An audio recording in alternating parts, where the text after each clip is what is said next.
اعوذ باللہ من الشیطان الرجیم بسم اللہ الرحمن الرحیم الصلاۃ والسلام علیکہ یا رسول اللہ الصلاۃ والسلام علیکہ یا حبیب اللہ صلی اللہ تعالی علیہ وسلم۔ السلام علیکم ناظرین حضرات، جیسا کہ ابھی ہم 2 ویڈیو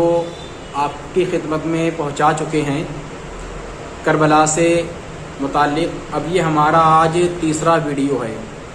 جس کے لیے ہم نے آپ سے کہا تھا کہ ہم بتائیں گے کہ اس میں اتنا ظلم کیوں کیا کربلا میں مسلمانوں نے نبی پاک کی اولاد کے اوپر۔ اب یہ اولاد کون سی اولاد ہے؟ چلیے ہم نے نبی کی بات کو، نبی نے تو سینکڑوں حدیثیں اپنی اولاد کے لیے، اپنی آل کے لیے بیان کی، لیکن ہم بات کرتے ہیں اللہ کی زبان کی۔ اللہ نے کیا کہا نبی کی اولاد کے لیے، اس اولاد کے لیے جس کو کربلا میں مسلمانوں نے شہید کرا۔ تو سب سے مشہور 2 آیتیں ہیں اہل بیت کے لیے، وہ مشہور آیتیں ہیں آیت تطہیرہ، جس میں کہ اہل بیت کی اولاد نبی کی اللہ نے پاکیزگی کو، ان کی طہارت کو بیان کیا۔ دوسری آیت ہے آیت مبائلہ۔ اس مبائلہ میں اللہ نے پوری آیت کو پنجتن پاک کی سچائی کے اوپر اتارا کہ یہ سچے ہیں۔ اب جس کو اللہ طاہر بتائے، پاک بتائے، صاف بتائے، سچا بتائے، صرف 2 ہی نہیں بہت سی آیتیں اللہ نے بھیجی، قرآن میں آج بھی درج ہیں، کوئی اس میں سے زیر و زبر نہیں ہٹا سکتا قرآن کے لفظ میں سے۔ آخر ایسا کیوں کہ جن کے اوپر آیتیں اتری قرآن میں، جن کی پاکیزگی قرآن نے بیان کی، جن کی سچائی قرآن نے بیان کی، جن کی حقیقت قرآن نے بیان کی، مسلمان امت محمدی نبی کے کلمہ پڑھنے والے، اللہ کو ماننے والے، اللہ کے کلام سے مکر گئے، اللہ کو جھوٹا ثابت کر دیا، اللہ کے قرآن کو جھوٹا ثابت کیا کربلا میں، اور پڑھتے بھی نماز رہے، کلمہ پڑھتے رہے، نماز پڑھتے رہے، اللہ کے نعرے لگاتے رہے، اور قرآن کو نہیں سمجھے، جبکہ وہ عرب کے رہنے والے تھے، عربی بولتے تھے، اور انہوں نے اللہ کو طاق میں رکھ کے، اللہ کے قرآن کو طاق میں رکھ کے، اللہ کے حکم کو طاق میں رکھ کے اللہ سے آگے بڑھ گئے، خود خدا بن گئے، اور خود اہل بیت کا فیصلہ کر دیا۔ مطلب کہ جن کا فیصلہ اللہ نے کیا، جن کو اللہ نے حق بتایا، سچ بتایا، سچا بتایا، طاہر بتایا، انہوں نے، مردودوں نے اللہ سے آگے بڑھ کے اللہ کو جھوٹا ثابت کر دیا۔ انہوں نے انہیں جھوٹا، انہیں جو ہے لالچ خور، اور اتنا برا ثابت کر دیا، اتنا برا ثابت کر دیا کہ دنیا کے اتہاس میں جو ظلم کافروں نے اپنے دشمنوں پہ نہیں کیا، وہ مسلمانوں نے اپنے نبی کی اولاد کے اوپر وہ ظلم کر دیا، اتنا گنہگار انہیں ثابت کیا۔ آخر کیوں اتنا بڑا گناہ کیا گیا؟ اللہ کو جھوٹا ثابت کر دیا گیا، کہ اللہ کو جھوٹا ثابت کر کے اور نبی کی آل پر ظلم کر دیا گیا۔ انہیں بتا دیا گیا کہ وہ کرسی کے لڑنے کے لیے آ گئے تھے۔ چلیے ہم نے مولوی کی بات مان لی کہ وہ کرسی کے لیے لڑنے آ گئے تھے، تو وہ کرسی کے لڑنے آئے تھے تو وہ لشکر لے کے آتے، فوج لے کے آتے، کہ اپنے بچے لے کر کے آ گئے، اپنی عورتیں لے کر کے آ گئے، اور چلیے مان لیا کہ وہ اپنی عورتیں، اپنے بچے لے کر کے آ گئے، کرسی کے لیے لڑنے آ گئے، تو تم کیسے نبی کے کلمہ پڑھنے والے تھے؟ تم کیسے نبی کے جانثار تھے؟ تم کیسے مسلمان تھے؟ ارے اللہ کے نام پر، نبی کے نام پر، رسول کے نام پر کرسی چھوڑ دیتے، دے دیتے کرسی۔ اگر تھوڑی دیر کے لیے ہم تمہاری بات مان لیں شیطانوں کی کہ ہاں چلو ٹھیک ہے تمہاری بات ہم نے مان لی کچھ دیر کے لیے، تو تم کیسے عاشق رسول تھے؟ تم کیسے اللہ والے تھے؟ چھوڑ دیتے کرسی، دے دیتے کرسی اولاد رسول کو، ان کو کرسی دیتے جن کو اللہ نے طاہر بتایا، پاک بتایا، صاف بتایا، جن کو اللہ نے سچا بتایا۔ لیکن تم تو اللہ کو مانتے ہی نہیں تھے نا، تو تم اللہ کی بات کو، اللہ کے قرآن کو کیوں مانتے؟ تم کلمہ پڑھتے تھے فرضی، تم کلمہ پڑھتے تھے نبی کا، نام لیتے تھے اللہ کا، لیکن حقیقت یہ نہیں تھی۔ حقیقت یہ تھی کہ تم تھے بت پرست۔ جو کربلا میں مسلمان تھے وہ مسلمان نہیں تھے، وہ بت پرست تھے۔ اور کربلا کی جنگ میں جو حیوانیت کی گئی، بتائیے دنیا کی تاریخ میں کہیں کوئی ایسی تاریخ نہیں ملے گی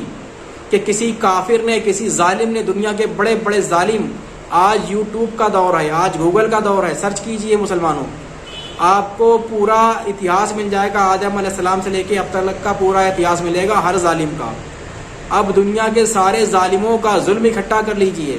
تب بھی اتنا ظلم نہیں اکٹھا ہو پائے گا جو کربلا میں اہل بیت پر ہوا۔ ایسا کہیں ظلم نہیں ملے گا کہ کسی نے گردنیں کاٹ کے سروں کو نیزوں پہ اٹھایا ہو اور ان کٹے ہوئے دھڑوں کو گھوڑوں کی ٹاپوں سے روندا ہو۔ یہ ظلم ہوا کربلا میں کہ آل محمد پر، محمد کی آل کے سر کاٹ کے نیزوں پہ اٹھائے گئے اور ان کی لاشوں کو گھوڑوں کی ٹاپوں سے روندا گیا۔ اس کے بعد میں ان کے خیموں میں آگ لگائی گئی، ان کے خیموں کو لوٹا گیا، ان کی بہو بیٹیوں کو، ان کی بچیوں کو، ان کے بچوں کو رسیوں سے ان کی گردنیں باندھ کر ان کو کھینچا گیا، ان کو ننگے سر بازاروں میں گھمایا گیا، عوام سے ان کو پتھر مروائے گئے۔ اب میں پوچھتا ہوں ایسا کون سا گناہ تھا، وہ کون سا گناہ تھا جو اتنا بڑا ظلم ہوا؟ وہ کون تھا جس نے مسلمانوں کو اس حد تک پہنچا دیا؟ تو آپ کو جب آپ اس کی گہرائی میں جائیں گے، اس کی آپ معلومات کریں گے، تاریخ میں گھسیں گے، تو آپ کو دو نام سامنے آئیں گے، ایک تو خود مولوی، کیونکہ فتویٰ دینے والا مولوی تھا، اور دوسری حکومت۔ یہ کام حکومت کے اشارے پہ ہوا تھا، حکومت نے کروایا تھا۔ لیکن پھر بھی سوال اٹھتا ہے کہ حکومت نے کروایا، پھر کربلا میں ان مسلمانوں نے کرا کیوں؟ تو پتہ یہ چلتا ہے جب آپ تاریخ کا مطالعہ کریں گے، آپ تاریخ کو جانیں گے، تب آپ کو معلوم پڑے گا کہ در حقیقت نہ تو حکمراں وہ یزید، اس کا خاندان مسلمان تھا، نہ وہ مسلمان تھا، نہ جو کربلا میں لڑنے آئے تھے مسلمان وہ مسلمان تھے۔ در حقیقت وہ سب کافر تھے، وہ صرف کلمہ اس لیے پڑھتے تھے دکھانے کے لیے۔ انہوں نے کلمہ پڑھا تھا خوف سے نبی کے زمانے میں کہ اگر کلمہ نہیں پڑھا تو مارے جائیں گے، تو انہوں نے نبی سیدھی ایک پلاننگ بنائی، ایک منصوبہ بنایا کہ ابھی مسلمان ہو جاؤ، مسلمان بن کے اسلام کو برباد کرو،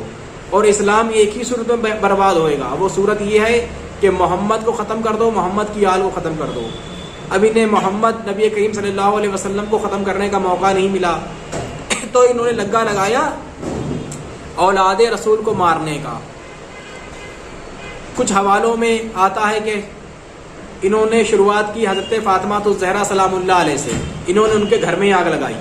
تو پہلا شہید ان کو کیا۔ کچھ میں آتا ہے کہ نہیں، مولا کائنات مولا علی مشکل کشا کو کوفے میں نماز کی حالت میں شہید کیا گیا، وہاں سے انہوں نے شروعات کی، انہوں نے مولا کائنات کو شہید کیا، انہوں نے امام حسن کو شہید کیا، پھر کربلا میں پورے خاندان کو شہید کیا۔ لیکن آخر اتنی حیوانیت سے کیوں شہید کیا کہ جو حیوانیت اور شیطانیت بھی کام جائے؟ تو اس کا جواب یہ ہے، مولا کائنات مولا علی مشکل کشا نے کعبے کے اندر اتنی ہی بے رحمی سے بتوں کو توڑا تھا جتنی بے رحمی سے انہوں نے اہل بیت کو کربلا میں توڑا، اسی بے رحمی سے مولا کائنات نے بتوں کو توڑا تھا ان کے۔ تو وہ غبار، وہ غصہ ان کے اندر بھرا ہوا تھا کہ ان کے خداؤں کو کس طرح سے نبی کے حکم پر مولا علی نے توڑ دیا تھا۔ دوسرا ان کے اندر غبار تھا کہ جب ان کے باپ دادا کافر تھے، ان کے خاندان کافر تھے، تو کس طریقے سے اسلامی جنگوں میں کسی کا باپ مارا گیا، کسی کا چچا مارا گیا، کسی کا بھائی مارا گیا، کسی کا ماموں مارا گیا، کسی کا خالو مارا گیا۔ وہ غبار، وہ غصہ کہ ایک تو ہمارے بت توڑے، ہمارے خاندان کے لوگوں کو مارا، اور ان میں بھی سب سے آگے مولا کائنات مولا علی مشکل کشا تھے۔ تو یہ دو غبار تھے، ایک تو ان کے خداؤں کو توڑا، دوسرا ان کے خاندانیوں کو مارا۔ اس کے بعد ہر جگہ علم کا مقام ہو یا عمل کا مقام ہو، ہر جگہ اگر عظمت اور عزت ملتی تھی تو وہ اہل بیت کو ملتی تھی، کیونکہ نہ تو ان کے پاس علم تھا، جاہلوں کے پاس نہ عمل تھا، نہ پاکیزگی تھی، نہ طہارت تھی۔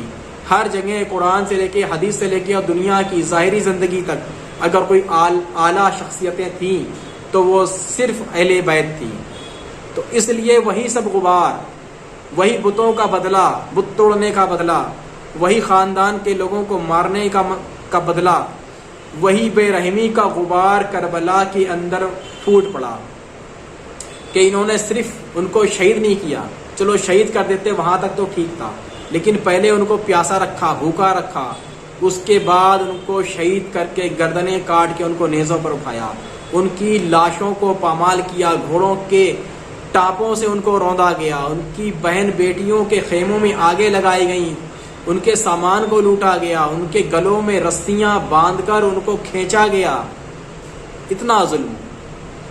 روایتوں میں آتا ہے کہ جب مدینے سے نکلے ہیں امام حسین علیہ السلام تو ان کے ساتھ میں لگ بھگ 40 سے اوپر بچے تھے،